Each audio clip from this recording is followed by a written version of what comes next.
देखिए धामी जी ने कितने एग्जाम दिए अपने जीवन में वो बताए। देखिए ये धार्मिक उन्माद फैलाने का जो श्रेय है मुख्यमंत्री को जाता है, और अगर कल के दिन प्रदेश के अंदर ऐसी कोई घटना होती है उसका पहला जिम्मेदार अगर कोई व्यक्ति होगा तो मुख्यमंत्री पुष्कर सिंह धामी होगा। और अगर ये नहीं मानते एक दो दिन में तो बड़ी कॉल देहरादून के लिए की जाएगी, और ये एक बार फिर से इस देहरादून और इस उत्तराखंड का एक कोई दिन इतिहास में दर्ज होगा दोबारा जो पहले दर्ज हुआ था। ये राजधानी जाम कर देंगे, जाम। एक गाड़ी का पहिया 1 सेंटीमीटर आगे नहीं बढ़ पाएगा, मैं बता रहा हूँ। क्योंकि युवाओं के सब्र की परीक्षा न ली जाए, युवाओं के सब्र का बांध टूटेगा तो ये लोग भुगतेंगे, और भुगतेंगे अपने रह कर्मों के आधार पर। आज़ादी तो चाहिए ही हमको, इन चोरों से आज़ादी चाहिए, कल माफियाओं से आज़ादी चाहिए। आप सोचो कि एक बच्चे का भविष्य खराब करना, अटेम्प्ट टू मर्डर लगना चाहिए। इन लोगों से, ये खराब सिस्टम, ये भ्रष्ट अधिकारियों से हमको आज़ादी चाहिए। इस प्रदेश के तमाम उन युवाओं को आज़ादी चाहिए। तो उस आज़ादी को अगर ये गलत मोड़ पर ले जा रहे हैं तो इनकी खराब मानसिकता है।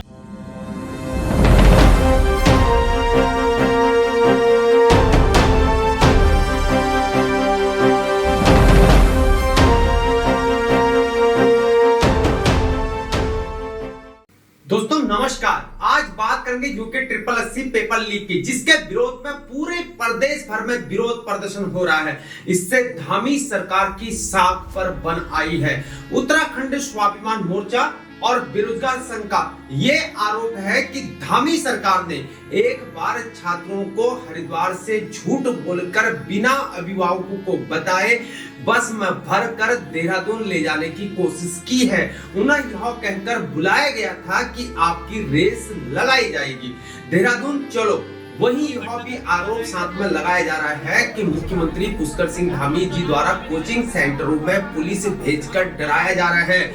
आखिर चल क्या रहा भाई प्रदेश में, जबकि नकल विरोधी कानून पारित होने के बावजूद भी अगर हाकिम सिंह जैसे लोग जेल से छूट गए और फिर ऐसे पेपर लीक जैसे कांड को करे तो क्या फायदा इस नकल विरोधी कानून का।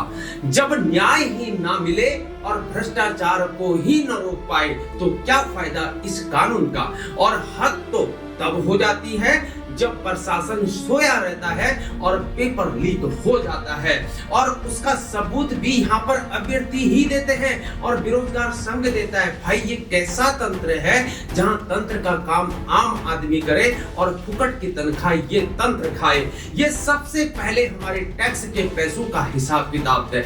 अरे सबूत ढूंढना आपका काम है, न कि यहाँ पर आम आदमी जनता का है। किस बात का वेतन मिलता है भाई, और फिर बाद में कह रहे हो कि हमें सबूत दो। अगर सबूत ही जनता देगी तो सबसे पहले वेतन को लेना बंद करो, क्योंकि ये हमारे टैक्स का पैसा है। और हद तो तब हो जाती है ये कहकर ही 3 पेज ही तो है, फिर मान भी रहो कि चूक हुई है और जेल भी भेज रहे हो।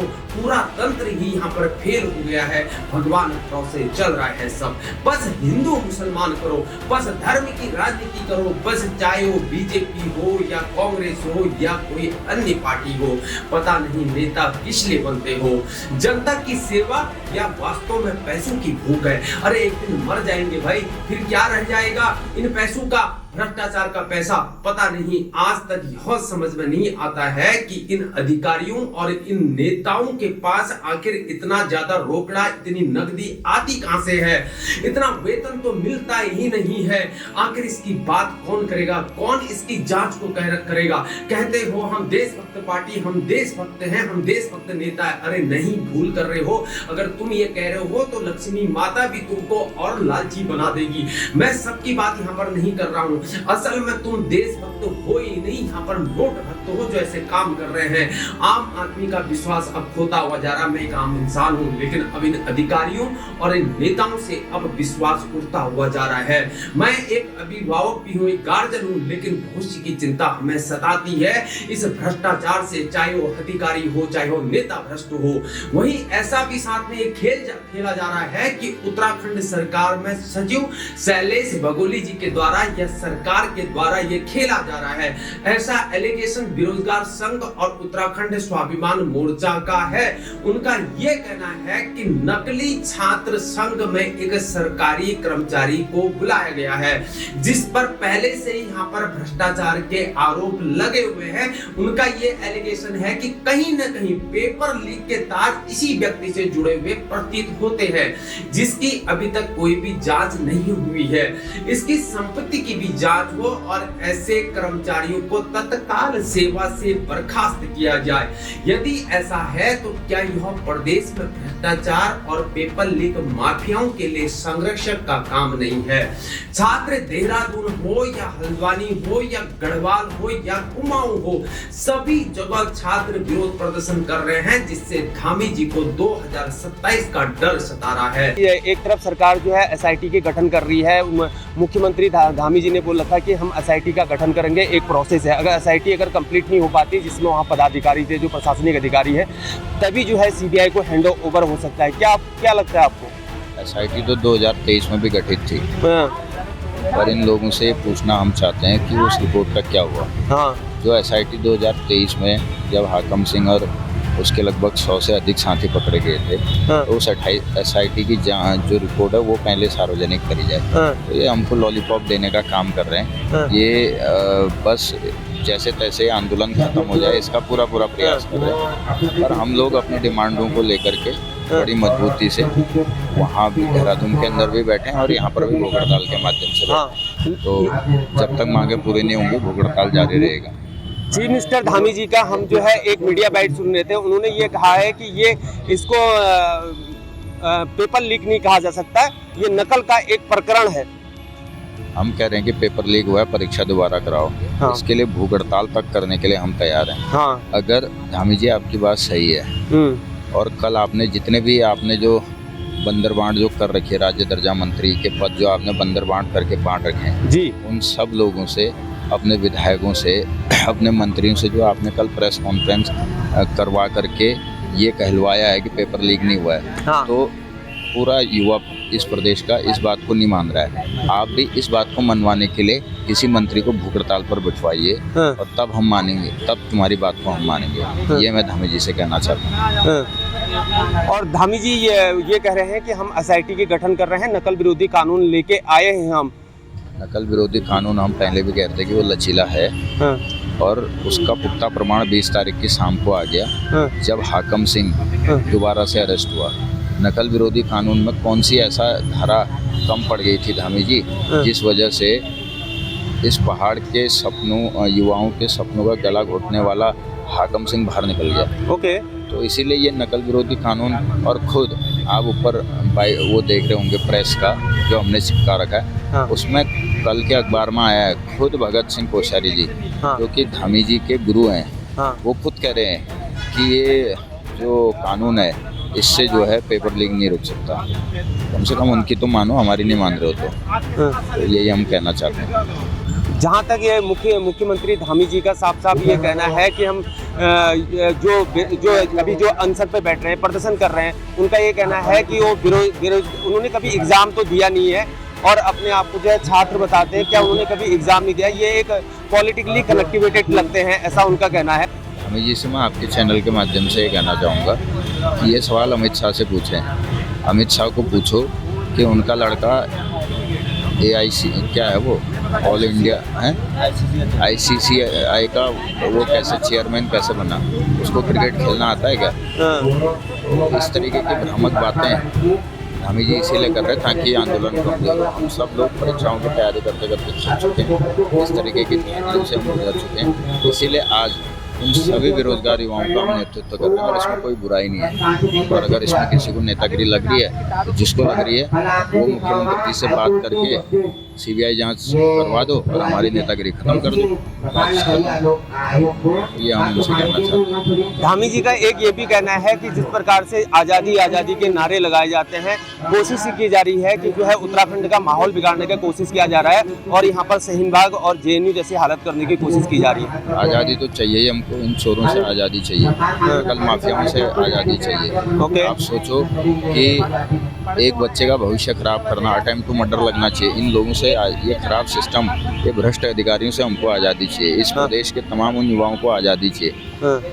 तो उस आज़ादी को अगर ये गलत मोड़ पर ले जा रहे हैं तो इनकी खराब मानसिकता है, क्योंकि जिस व्यक्ति की जैसी मानसिकता होगी वो वैसा ही तो सोचेगा। तो इसका यही हम कहना चाहिए। क्या लगता है कोरंगा जी, अगर सीबीआई को हैंड ओवर नहीं करते हैं तो फिर तब तक आप भूख हड़ताल में ही ऐसे ही लेटे रहेंगे तब तक? 43 शहादतें से हमारा प्रदेश बना है। हाँ। इस प्रदेश को इस नकल माफियाओं से बचाने के लिए अगर मैं शहीद भी हो जाता हूँ तो कोई बड़ी बात नहीं है। भूख हड़ताल जारी रहेगी जब तक हमारी डिमांड पूरी नहीं होगी।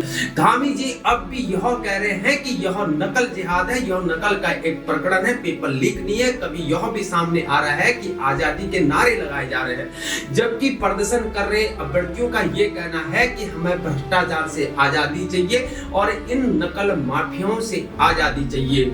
अभ्यर्थियों का ये एलिगेशन यहाँ पर है कि उत्तराखंड बीजेपी पार्टी इसे अब हिंदू मुसलमान बनाना चाहती है। देखिए, मुझे नहीं लगता कि जिस प्रकार से आयोग पर विश्वसनीयता समाप्त हो गई है, जिस प्रकार पर जो घटनाएं हो रही है, बराबर पुलिस पर भी विश्वसनीयता खत्म हो रही है, तो इस प्रकार से तो लगेगा नहीं कि ये बिना परीक्षा को निरस्त किए हुए युवाओं को विश्वास में ले सकते हैं। हाँ, अगर परीक्षा को निरस्त किया जाए तो काफी हद तक युवा विश्वास में आ सकता है। धामी जी का यहाँ ये कहना है कि इसे जो है पेपर लीक नहीं कहा जा सकता। अभी भी वो कह रहे हैं एक नकल प्रकरण इसे कहा जा सकता है। देखिए, धामी जी ने कितने एग्जाम दिए अपने जीवन में वो बताए। धामी जी ने कितने एग्जाम दिए वो बताए, और नकल पेपर लीक की परिभाषा क्या वो बताए। तुम्हारे नकल रोधी कानून में जिस चीज का जिक्र है उस हिसाब से ये पेपर लीक है। पवार जी, जो धामी जी हैं, उनका ये कहना है कि कई सारे पार्टी के जो लीडर्स हैं, बीजेपी लीडर, उनका ये कहना है कि इसे सहीन बाग बनाया जा रहा है। आज आजादी आजादी के नारे लगाए जा रहे हैं। इस पर क्या कहेंगे? क्या आजादी आजादी के नारे इस प्रकार से लगाए जा रहे हैं? कौन सी आजादी के नारे लगाए? अगर किसी ने ये बोल दिया कि हमें नकल माफियाओं से आजादी चाहिए, हमें पेपर लीक से आजादी चाहिए, हमें इस भ्रष्ट तंत्र से आजादी चाहिए, हमें धामी के शासन से आजादी चाहिए, तो ये क्या गलत है? आप बताइए, गलत है? धामी जी का कहना है कि ये नकल जिहाद है, इस प्रकार से वो कह रहे हैं। देखिए, ये धार्मिक उन्माद फैलाने का जो श्रेय है मुख्यमंत्री को जाता है, और अगर कल के दिन प्रदेश के अंदर ऐसी कोई घटना होती है, उसका पहला जिम्मेदार अगर कोई व्यक्ति होगा तो मुख्यमंत्री पुष्कर सिंह धामी होगा, जिसने नकल जिहाद के नाम पर धार्मिक उन्माद फैलाने की कोशिश की। अगर हमें न्यायिक लड़ाई में भी जाना पड़े, व्यक्तिगत पार्टी बनाया जाएगा हाई कोर्ट में और सुप्रीम कोर्ट में कि ये वही व्यक्ति है मुख्यमंत्री जिसने धार्मिक उन्माद फैलाने के नाम पर नकल जिहाद का नाम दिया है। जिस प्रकार से एसआईटी में पॉलिटिकली कनेक्टेड है, आपने बताया है, जिस प्रकार से प्रदेश के अंदर जैसे हल्द्वानी में बुद्धा पार्क में जो काफी ज्यादा भीड़, वहां पर क्राउड देखा गया है, क्या लगता है आपको, अगर सरकार नहीं मानती है एसआईटी को लेकर, सीबीआई को लेकर, क्या आपका पूरा प्रदेश भर में जो है यहाँ पर आंदोलन इत्यादि के लिए, प्रदर्शन को लेकर? पूरे प्रदेश में आंदोलन चल रहा है।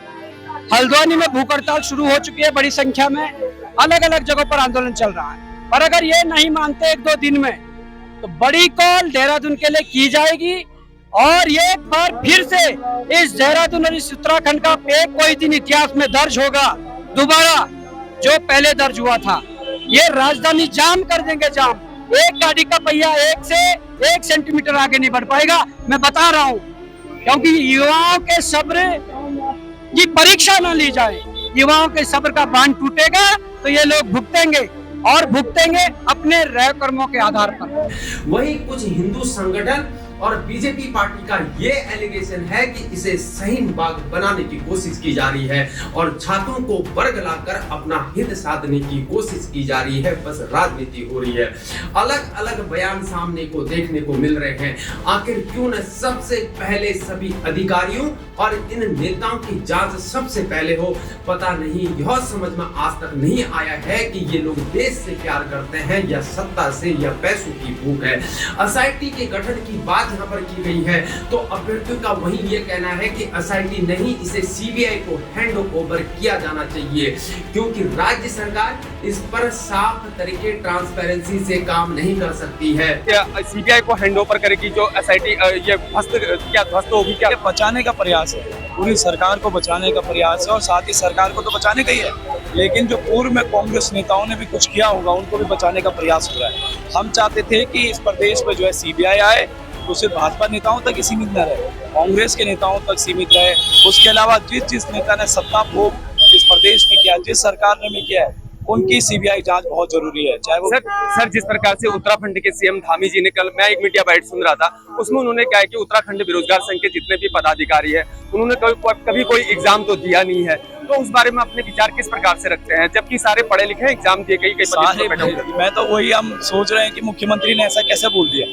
पहले आप जिहाद बोल रहे हो, अब हमें आप अनपढ़ साबित कर रहे हो। मुख्यमंत्री जी, मैं तो ये भी आपसे कह दूं, राम कंडवाल का अभी आप चेक कर लो, जैसा दून बिजनेस स्कूल आप चले जाओ, देहरादून का टॉप कॉलेज है और वहाँ का मैं टॉपर रहा हूँ। अभी भी आप पता कर लीजिए और सारी LIV जो है उनको भेज दीजिए। अगर मैं टॉपर नहीं निकलूंगा तो मैं कल ही अध्यक्ष पद से इस्तीफा दे दूंगा। आप निकल रहा है उसके, दिखाइए जनता को। बॉबी पवार वो शख्स था जिसने जो है परीक्षा भी दी थी, सारी चीजें उसने की थी, लेकिन आज जो है धामी जी हम पर ऐसे आरोप लगा रहे हैं। इनको पता नहीं, इनको इनके सलाहकार कौन है कि जो है इनको ऐसी बातें बोलने के लिए कहते हैं। कंडवाल जी, एक बार ये बताइए कि जिस प्रकार से बीजेपी के जो लीडर है, कुछ रूमर से फैलाए जा रहे हैं, शुरुआत हो रही है, ये कहा जा रहा है कि इसको आजादी आजादी के नारे लगाए जा रहे हैं और इसको शहीन बाग बनाने की कोशिश की जा रही है। देखिए, ये हमेशा जब भी कोई आंदोलन प्रदर्शन होते हैं तो उसको धार्मिक एंगल में जोड़ देते हैं। अब आप ये कहिए, आजादी आजादी क्या, इसके जो नारे लग रहे थे, भाई नकल माफिया से आजादी चाहिए इस प्रदेश को, चाहिए वाकई में चाहिए, और इसलिए सीधे बोल रहे हैं। और अगर आप देखेंगे कि हमें पेपर लीक से आजादी चाहिए, और मैं खुला बोलता हूँ आजादी चाहिए पेपर लीक से, लेकिन इसीलिए हम जो है सीबीआई जांच की मांग कर रहे हैं। तो ये नारे लग रहे थे, उसमें दिक्कत क्या। लेकिन हाँ, शब्दों का चयन भी बहुत जरूरी है। बेरोजगार, हमने ये भी यहाँ पर कहा है कि जो ऑफिशियल बाइट है, ऑफिशियल बयान है, वो बेरोजगार संघ के माने जाए, क्योंकि लीड हम कर रहे हैं, हमारे बयान ही ऑफिशियल होंगे। दूसरे यहाँ पर क्या कह रहे हैं, हमारे बहुत सारे काम है, इधर हम जाते हैं, युवाओं से मिलते हैं, कौन कब क्या कह रहा है, उसकी जिम्मेदारी हमारी नहीं है। हमारी जिम्मेदारी ये तय है, अगर राम कंडवाल के मुंह से, हमारी टीम के मुंह से अगर कुछ निकलता है, उसकी हम रिस्पॉन्सिबिलिटी लेते हैं। कंडवाल जी, जिस प्रकार से हल्द्वानी में भूख हड़ताल में अभी जो है बेरोजगार संघ के लोग वहाँ पर बैठे हुए हैं, काफी ज्यादा भीड़ वहाँ पर भी, क्राउड वहाँ पर देखा गया, क्या आपका, अगर सरकार नहीं मानती है, क्या आपका पूरे प्रदेश भर में इस प्रकार से कोई प्रदर्शन करने का और आगे क्या प्लान है आपका? भूख हड़ताल इत्यादि करने का प्लान है? आज आप ये देखिए यहाँ पे कि प्रदेश का ऐसा कोना नहीं बचा है जहाँ पर युवाओं ने रैलियां प्रदर्शन नहीं करी हैं, और हर दिन चल रहे हैं। आप यहाँ पर जरा डिग्री पता कर लीजिए, अभी जो है धूप कितनी हो रही है यहाँ पर, फिर भी जो है जमीन पर बैठकर जो है लड़के लड़कियां जमीन पर बैठकर अपनी मांगों को पूरा करवाने के लिए यहाँ पर बैठे। हम ये चाहते हैं कि यहाँ पर हो तो सीबीआई जांच हो, दूध का दूध और पानी का पानी कर दीजिए ना। मुख्यमंत्री जी कह रहे हैं भाई इसमें सालों लग जाए, सालों नहीं, ज्यादा से ज्यादा जो है 1 साल लगेगा, और उससे ज्यादा मान लीजिए अगर लगता है तो परीक्षा भी आप करवाते रहिए। वो कह रहे हैं परीक्षा छूट जाती है, तो फिर आपने पिछली बार कैसे बोल दिया कि मैं सीबीआई जांच की घोषणा कर दूंगा जिस दिन परीक्षा कैलेंडर जारी हो जाएगा। तो ये युवाओं को गुमराह कर रहे हैं, लेकिन युवा इस बार जो गुमराह होने वालों में से। थैंक यू कंडवाल जी, बात करने के लिए देशभक्त ड्राइवर से आभार और धन्यवाद। अरे कर दो ना, सीबीआई को हैंड ओवर कर दो, बस बात खत्म करो। क्या ऐसा पहले कभी नहीं हुआ होगा? वहीं कभी धामी जी ये कहते हैं कि जो बेरोजगार संघ के लीडर हैं, वे बताएं कि वे कितनी बार एग्जाम में बैठे हुए हैं। तो बेरोजगार संघ के नेताओं का ये कहना है कि हम यहाँ बिना एग्जाम के नहीं पहुंचे। धामी जी बताएंगे कितने वो एग्जाम दिए हैं और हमें अनपढ़ न समझे।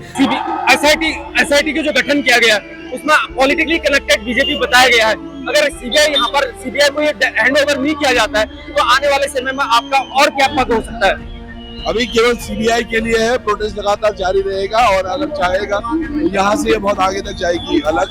अब देखते हैं कहाँ तक होता है, पर हमारा अल्टीमेट एम सीबीआई है, दैट इज ऑल। सीबीआई से कम कुछ भी नहीं चाह रहे हम। विमन जी, जिस प्रकार से बताया जा रहा है, धामी जी बोल रहे हैं कि जो है इसे पेपर लीक नहीं कहा जा सकता, नकल का केवल प्रकरण है और आजादी आजादी के नारे लगाए जा रहे हैं। क्या इसे शहीन बाग बनाने की कोशिश की जा रही है? ये जो धामी जी है ना, इनको जब डर लगता है तो वे पुलिस को आगे करते हैं या फिर ये हिंदू मुस्लिम एंगल लाते हैं। तो वो वही तलाश रहे हैं। जो व्यक्ति पढ़ाई लिखाई के बीच में भी हिंदू मुस्लिम का एंगल ढूंढ रहा हो, सोचे पहले तो उस व्यक्ति को शिक्षा की आवश्यकता है। यहाँ सभी युवा आज अपने लिए संघर्ष करने पहुंचे किसी राजनीतिक दल के लिए। धामी जी ने एक मंच के अंतर्गत बोला है कि जो एक बाइट के अंतर्गत, मीडिया बाइट में ये बोला गया है कि जो बेरोजगार संघ के जो प्रेसिडेंट या कर्ताधिकारी है, वो जो है यहाँ पर जो खुद उन्होंने कभी एग्जाम नहीं दिया और उत्तराखंड बेरोजगार संघ की बात करते हैं। एग्जाम नहीं दिया तभी तक यहाँ पहुंच गए। मैं इंजीनियरिंग ग्रेजुएट हूँ, है ना। हमारे तमाम वो युवा साथी हैं जो अच्छे खासे पढ़े लिखे हैं। अगर ये यहाँ पे आज इनकी आवाज उठे, जैसे हम राजनीति करने आए हैं, और एक ऐसी राजनीति शायद धामी जी को भी करनी चाहिए और उनके तमाम विधायकों को, सांसदों को भी, क्योंकि जिन लोगों ने आपको वोट दिया हुआ होता है वो आपके लिए सब कुछ है। आपको उनको रक्षा ढाल बनना पड़ेगा, हर बार बनना पड़ेगा, बार बार बढ़ना पड़ेगा। तो आज अगर जरूरत है उनके सामने हम ढाल बन के खड़े हैं। और अगर आपको ये राजनीति लगती है तो मुझे लगता है इससे बढ़िया राजनीति कुछ नहीं हो सकती। आप थोड़ा ये ज्ञान अपने नेताओं को भी दे दो कि ऐसी राजनीति भी कर लिया करें। थैंक यू तिरुवन सर, बात करने के लिए देशभक्त डायलॉग से आभार और अभिनंदन। साथ ही उनका यह भी कहना है कि बीजेपी धर्म को सामने लेकर आ रही है और मुद्दों से भटकाने की कोशिश की जा रही है। आज पूरा प्रदेश पेपर चोर गद्दी छोड़ के नारों से गूंज रहा है। तो देखिए, मैं अगर अपनी बात करता हूँ तो यहाँ पे चाहे कोई पॉलिटिशियन हो या कोई पुलिस हो तो सर हमें रोक नहीं सकता है, क्योंकि ये हमारा ये मतलब संविधान में लिखा है, हम पे ये सही है कि हम धरना दे सकते हैं। अगर हमारे उत्तराखंड में, अगर हमारे राज्य में कुछ गलत हो रहा होगा तो हम उसका प्रदर्शन कर सकते हैं। हेलो ब्रदर, गुड नेम क्या है आपका? मेरा नाम हेमवती नंदन आर्य शिखर है। कौन सी क्लास में पढ़ते हैं आप? सर मैं 11th में पढ़ता हूँ। 11th में। यहाँ प्रदर्शन में आने का क्या कारण रहा? सर देखिए, कहीं ना कहीं मेरे भी दिल में एक ठोस पहुंची है कि मेरे जो युवा साथी हैं, हमारे छात्र छात्राएं इतने हैं, वो सब पसीने में धरने में बैठे और अपना पसीना बहा रहे हैं, लेकिन हमारी जो राज्य की सरकार है, केंद्र की सरकार है, वो बिल्कुल भी संज्ञान में नहीं ले रही है और एसी में बैठ के मौज ले रही है। मैं तो सिर्फ इतना कहना चाहता हूँ कि आप आइए, एक बार हमें सीबीआई रिपोर्ट दीजिए। हमारा कोई मकसद ये नहीं है कि हम कोई लफड़ा करें या कुछ, हमारा सीधा जो मकसद है, हमें सीबीआई रिपोर्ट चाहिए और पेपर जो दोबारा होना चाहिए। क्या एज क्या होगी आपकी? सर मेरी एज है 17 ईयर्स। कौन से स्कूल में पढ़ते हैं आप? सर श्री रामकृष्ण अकेडमी में। स्कूल से आपको डर नहीं लगता अगर इस प्रकार से प्रदर्शन में आएंगे? आप एज आपकी 18 ईयर से कम है और किसी कॉम्पिटेटिव एग्जाम की प्रिपरेशन नहीं कर रहे हैं, क्या स्कूल से आपको निष्कासित भी किया जा सकता है? इस प्रकार का भय नहीं रहता आपको? नहीं सर, क्योंकि सर मैं कोई गलत काम नहीं कर रहा हूँ। मैं अपनी जनता के लिए, अपने जनता के लोगों के लिए खड़ा हूँ और हमेशा खड़ा रहूंगा। जब तक हमारे उत्तराखंड में गलत होगा मैं वहाँ आगे रहूंगा, चाहे मुझे कुछ भी हो, मैं तब भी अपनी जनता के, अपने दोस्तों, अपने भाई बहनों के साथ खड़ा हूँ हमेशा। कई पॉलिटिकल लीडर जो है इस प्रकार से एलिगेशन लगा रहे हैं, जो भी यहाँ पर बैठे, जो भी यहाँ पर प्रदर्शन कर रहे हैं, कि छात्रों को यहाँ पर गुमराह किया जा रहा है। जैसे कि आपकी 18 ईयर से कम एज है, क्या आपको लगता है कि आपको गुमराह किया जा रहा है? सर देखिए, सीधी बात है, ये जो नेता ये पॉलिटिक्स अपनी दिखा रहे हैं ना सर, देखिए ये कहते हैं कि गुमराह कर रहे हैं। सर मेरे को किसी ने कोई पैसा दे के या किसी ने मुझे खुद से नहीं बुलाया। सर मैं खुद, जब मैंने वीडियो देखा पहले दिन का, मुझे खुद मेरे दिल में पीड़ा हुई और तब मैं यहाँ पे आया। मुझे किसी ने कोई पैसा देकर या किसी ने अपने इससे बुलाया नहीं है सर, मैं खुद से आया हूँ यहाँ पे।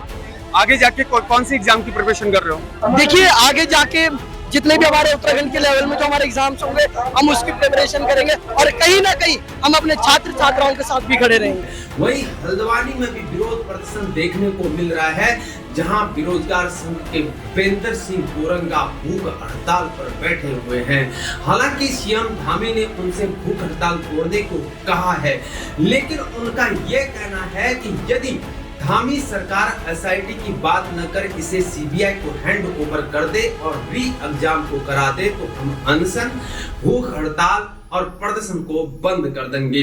हालांकि भूपेंद्र से फोन पर खुद सीएम धामी ने बात की है, ऐसा भी कहा जा रहा है और सरकार के जो आला अधिकारी हैं, नुमाइंदे हैं, वो भी उनसे मिल रहे हैं, लेकिन कोई बात अभी तक बनती हुई नहीं दिखाई दे रही। प्रशासनिक अधिकारियों का ये कहना है कि जब एसआईटी अपना काम सही तरीके से नहीं कर पाती है तभी ये सीबीआई को केस हैंड ओवर हो सकता है।